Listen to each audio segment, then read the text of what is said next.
अस्सलाम वालेकुम जी। Welcome to my channel. कैसे हैं आप लोग?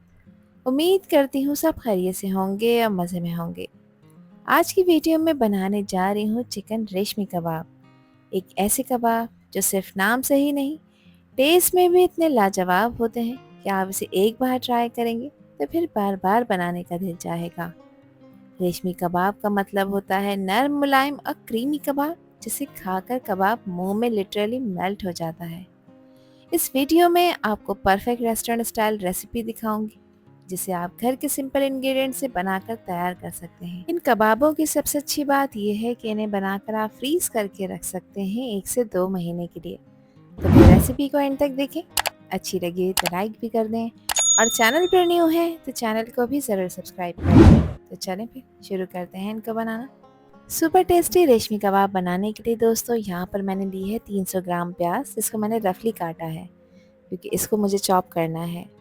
अच्छा, चॉप करने का मकसद ये है कि प्याज में मौजूद जो पानी है उसे हम निकाल देंगे कबाबों में डालने से पहले, ताकि कबाब टूटे नहीं। तो प्याज को मैंने बारीक चॉप कर लिया है। अब इसे मलमल के कपड़े में रखूँगी और इसको अच्छी तरह से हाथ से प्रेस करके इसका एक्स्ट्रा पानी निकाल दूँगी। प्याज में बहुत सारा पानी होता है जो कबाबों को तोड़ सकता है। 1 कप मैंने हरा धनिया लिया है, जिसको मैंने अच्छी तरह से वॉश और ड्राई करा था। जितनी भी सब्जियां डालेंगे उसमें पानी नहीं होना चाहिए। और 1 कप ही मैं पुदीने का इस्तेमाल कर रही हूँ। 8 से 10 हैं हरी मिर्चें, और ये हरी मिर्चें तीखी वाली हैं। मिर्चों की क्वांटिटी आप लोग अपने टेस्ट के हिसाब से कम ज़्यादा कर सकते हैं। सारी सब्जियों को बारीक चॉप कर लेंगे। पहले चॉप करने का मकसद ये है कि जब ये चिकन के साथ कंबाइन होंगी तो फिर प्रॉपर पिस नहीं पाएंगी, इसलिए पहले से चॉप करना ज़रूरी है। अब कबाब बनाने के लिए यहाँ पर ली है मैंने 800 ग्राम बोनलेस चिकन। आप लोग थाई पार्ट का इस्तेमाल कर सकते हैं। ये एक प्रो टिप है जो आप लोगों के बहुत काम आएगी। चिकन को मैंने अच्छी तरह से वॉश और ड्राई कर लिया है। इसमें भी पानी नहीं होना चाहिए, क्योंकि अब मुझे चिकन का कीमा बनाना है। अच्छा, मेरे पास चॉपर है तो मैं घर में ही इसका कीमा बनाकर तैयार कर रही हूँ। जिन लोगों के पास चॉपर नहीं है तो वो लोग पहले चिकन को अच्छी तरह से वॉश और ड्राई करेंगे। उसके बाद कसाई से 2 से 3 दफ़ा मशीन का बारीक कीमा बनवा लेंगे। अब देखिए कीमा कितना बारीक होना चाहिए, इसका टेक्सचर मैं आपको चेक करा देती हूँ। तो ये रेशमी कबाब बनाने के लिए बिल्कुल बारीक कीमे की ज़रूरत है, ताकि कबाबों का टेक्सचर बिल्कुल परफेक्ट आए। अब कुछ स्पाइसेस ऐड कर रही हूँ, जिसमें सफ़ेद मिर्च का पाउडर है जो कि 1 टीस्पून है। 1 टीस्पून मैं यहाँ पर काली मिर्च का पाउडर ऐड कर रही हूँ। साथ ही इसमें लहसुन का पाउडर ऐड कर रही हूँ, और ये लहसुन का पाउडर 1 टीस्पून है। अदरक का पाउडर इसमें शामिल करूँगी, और ये भी 1 टीस्पून है। आप चाहें यहाँ पर तो 1 टेबल स्पून अदरक लहसुन का पेस्ट ऐड कर सकते हैं, मगर पेस्ट गाढ़ा होना चाहिए, उसमें पानी नहीं होना चाहिए। 1.5 टीस्पून मैंने ज़ीरे का पाउडर ऐड किया है, और साथ ही 1 टेबल स्पून इसमें क्रश हुआ हुआ धनिया शामिल करूँगी। आप लोग चाहें तो धनिया का पाउडर भी इसमें ऐड कर सकते हैं। इसके फ्लेवर को इन्हेंस करने के लिए 1 टीस्पून मैंने चाट मसाला ऐड किया है। अगर ये कबाब आपको थोड़े से स्पाइसी करने हैं तो आप इसमें 1 टीस्पून कुटी लाल मिर्चें या फिर पिसी लाल मिर्चों का भी ऐड कर सकते हैं। कीमे के मॉइस्चर को एब्जॉर्ब करने के लिए 2 बड़ी ब्रेड की स्लाइस मैं ऐड कर रही हूँ। ब्रेड की स्लाइस ऐड करने से कीमे में मौजूद जो भी मॉइस्चर होगा ये इसे एब्जॉर्ब कर लेगी, और कबाबों का टेक्सचर अच्छा हो जाएगा।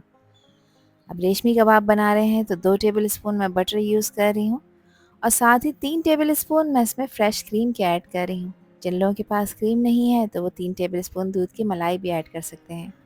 अब इन तमाम चीज़ों को अच्छी तरह से चॉपर में चॉप कर लेंगे, ताकि ये सब चीज़ें कीमे के साथ वेल कंबाइन हो जाएं। अच्छा, चॉपर का साइज़ थोड़ा छोटा है और मिक्सर ज़्यादा है, तो मैंने प्याज उस वक्त ऐड नहीं की थी। प्याज ऐड कर भी मैं इसको अच्छी तरह से मिक्स कर लूँगी, ताकि प्याज भी कीमे के साथ प्रॉपर वेल कंबाइन हो जाए और एक परफेक्ट स्मूथ सा टेक्सचर कीमे का तैयार हो जाए कबाब बनाने के लिए। तो देखिए, कबाबों के मिक्सर को मैंने एक बाउल में निकाल लिया है। इसमें फ्लेवर के लिए 2 टेबल स्पून मैंने चीज़ के ऐड किए हैं। ये टोटली ऑप्शनल है तो ऐड कर दिएगा, अदरवाइज़ आप लोग इसे स्किप कर सकते हैं।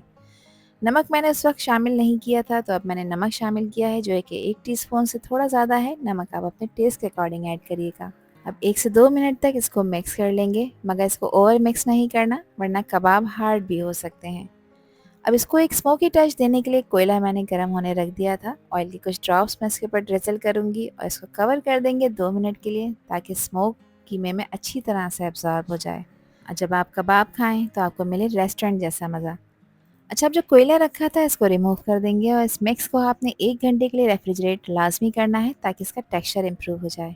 1 घंटे बाद मैंने इसे रेफ्रिजरेटर से निकाला है। अब कबाब बनाने के लिए हाथ को पहले ऑयल लगाकर ग्रीस कर लेंगे और एक मीडियम साइज़ का पोर्शन लेंगे या उतना बड़ा जितना बड़ा कबाब आप रखना चाहते हैं। आज मैं इसको सीख कबाब का शेप दे रही हूँ। आप इसको शेप कोई भी दे सकते हैं दोस्तों, शेप मैटर नहीं करता, मैटर करता है इसका टेस्ट जो आप इसमें डेवलप करते हैं। तो दोनों हाथों की मदद से प्रेस करके पहले मैंने इसके क्रैक निकाले हैं और इसको एक परफेक्ट सीख कबाब का शेप दिया है, वो भी बगैर सीख के। आप इस तरह से किसी फ्लैट सरफेस को ग्रीस कर इस पर भी कबाब बनाकर तैयार कर सकते हैं, जो कि बहुत ही आसानी के साथ तैयार हो जाएंगे। तो 800 ग्राम कीमे में मैंने बहुत सारे कबाब बनाकर तैयार करे हैं और आज इनको फ्रीज करने का एक ऐसा मेथड आपके साथ शेयर करूंगी जो आप लोगों के बहुत ही काम आएगा। यहाँ पर मैंने 2 ग्लास लिया है पानी, जिसको मैंने बॉईल कर लिया है। अब इन कबाबों को मैं इसमें बॉईल कर लूँगी। अच्छा, बॉईल करने से ये होगा कि कबाब बहुत ही मॉइस्ट और अंदर तक सॉफ्ट बनकर तैयार होंगे और कच्चा रहने का चांस तो बिल्कुल भी नहीं हो सकता।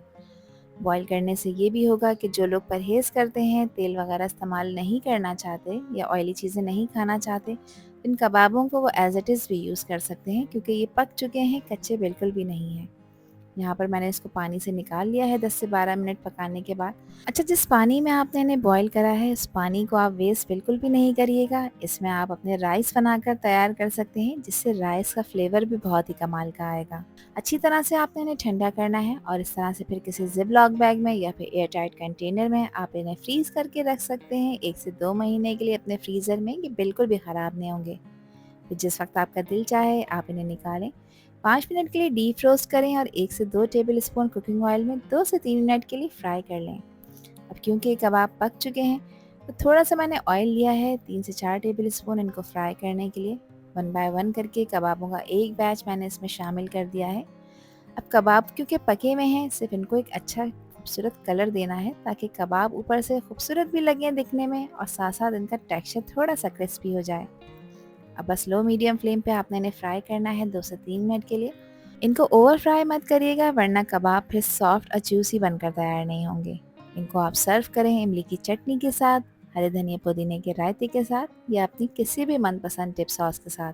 और यहाँ पर आप इनकी लुक चेक करें और इनका कलर चेक करें। तो मैंने यहाँ पर इनको सर्व करा है खूबसूरत से प्लेटर में, जिसको सजाया है मैंने फ्रेश सैलेड के साथ और मज़ेदार हरे धनिया पुदीने के साथ, जो कि मेरे ख्याल से इनका बेस्ट कॉम्बो है।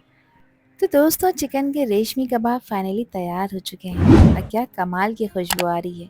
देखिए इनका टेक्सचर कितना सॉफ्ट और जूसी और परफेक्टली ग्रिल लग रहा है। जब इन कबाबों को प्लेट में निकालते हैं तो इनकी सॉफ्टनेस बताती है कि कितने अच्छे से मैरिनेट हुए हैं और कितनी अच्छी तरह से कुक किए गए हैं। ये कबाब न सिर्फ बच्चों को पसंद आएंगे, बल्कि बड़े भी बार बार फरमाइश करके आपसे बनवाएंगे। अब यहाँ पर एक कबाब मैं आपको तोड़ के चेक करा देती हूँ। देखिए कबाब बहुत ही सॉफ्ट और टेस्टी बनकर तैयार हुआ है, जूसी भी है और जब मैं इसे तोड़ूंगी तो देखें ये अंदर तक प्रॉपर पक चुका है। कच्चा रहने का चांस तो बिल्कुल है ही नहीं। इसको एंजॉय करें आप रोटी चपाती या नान के साथ, चावलों के साथ भी ये बेस्ट कॉम्बिनेशन बनाएंगे। आई होप कि ये वीडियो आप लोगों को पसंद आई होगी।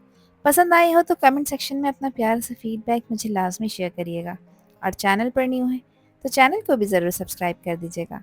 अपना बहुत ख्याल रखिएगा दोस्तों, अपनों का भी ख्याल रखिएगा और मुझे भी अपनी प्यारी दुआओं में याद रखिएगा। अल्लाह हाफिज़, अल्लाह निगहबान।